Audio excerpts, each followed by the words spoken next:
in this drill, we're going to focus on the second half of the swing. So from contact, finishing with the follow through.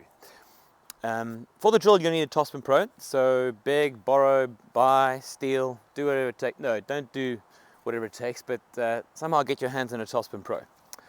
So let me show you how we're going to set it up. We really are going to focus on that part of the swing. Now, you could argue, well, many will argue that, well, actually, it's completely irrelevant what you do after contact, right? You have no way to influence where the ball goes, how much spin it's got, anything like that, right? But what you do after contact tells you everything about what happened before contact. And by finishing this way, you almost guarantee the stuff that happens before is done correctly. So that's why we focus on this drill. To prove that the drill works pretty well, we're going to do a bit of a before challenge and then an after challenge to see how much spin, well, we'll see the difference in spin. So to kick off, I'll try and bring that a bit closer. I'm going to try to hit an average forehand. I want you to hit whatever your regular forehand is, right? So we'll hit an average forehand. One and, okay, I can do better than that. Do one more. 1 and 2 and 3 and 4 and 5, 6. Okay, that's 6 seconds. The ball was spinning for about 6 seconds, right? Okay, so that's our starting point. That's the before. And I want you to do that with your swing too. So this is going to be the setup for the drill, right? You're going to start with your racket on the ball like that. You're going to swing up as fast as you, well, not too fast, but pretty quickly up onto your shoulder. Let me show you what that looks like from this angle. Okay, so there you go, racket on the ball, and you're going to swing up onto your shoulder. The kind of finish you want should have your forearm horizontal, the racket on edge, so it's vertical like that, the upper arm horizontal, so there's sort of lots of square shapes over there, and then your hips and shoulders facing forward, right? But they should be mostly facing forward throughout this drill. So because you're at contact, all the movement of the hips and usually happens beforehand.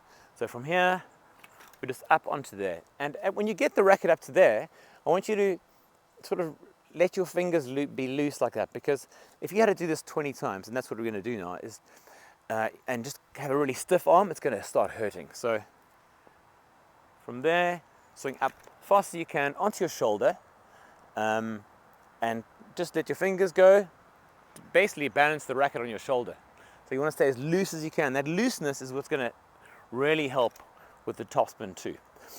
So you're going to do that 20 times just to get that feeling of acceleration up the ball. And now another thing to show you in terms of setup is that this happens all out in front of you, right? So you're there. This is not next to you like this. Tennis is not a sport played on your sides like the old days.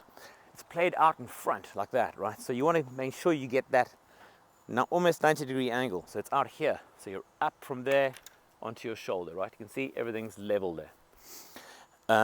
So 20 of those, seeing how much you can spin the ball. Then the next stage, I'll show you from this angle actually, is you're now going to start with the racket matching the bottom panel. And the reason for that is, and then you're going to go up from there. But the reason for that is that, look, every pro or player has their own sort of signature of their take back and various things. I mean, Jack Sock's like that, Rafa's bending his arm like that. Everyone's doing different things over here. And that's fine. But what really, really matters is what happens in those last couple of split seconds before contact. That's all that matters, in fact. Everything you do is designed to get you to that bit there.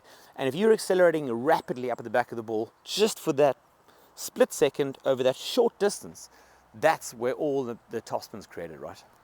So we're going to start below the ball like that, and then we're going to brush up as fast as we can onto the shoulder. And that motion is going to be generated by your forearm rotating, a little bit of ulnar to radial deviation of your hand, just using that to accelerate the racket up. So let's do a few more from there. Racket on the bottom panel, up the back of the ball, horizontal arm, let your fingers go, and do that again 20 times. You can just feel, with the racket in that position, just feel the strength of your hand doing that. I know tennis is not a wrist game. We're not trying to overemphasize the use of wrist, but it's that forearm, this whole part of your arm moving, rotating, and then your wrist in coordination with that gives you that topspin, right? So just feel that initial movement up onto your shoulder, loosen the fingers, look at and see how much the ball's spinning, right? That's a real indicator. So once you've done that, you've done 20 times, you're then ready to check to see how this has worked, right? So then you go to your ready position, whether you like that or like that. You're gonna walk in and hit the ball. Whoops, I missed that one. And see how much more spin you're getting on the ball. So mine, as you can see from that shot, is still spinning. So we're talking about 10 seconds.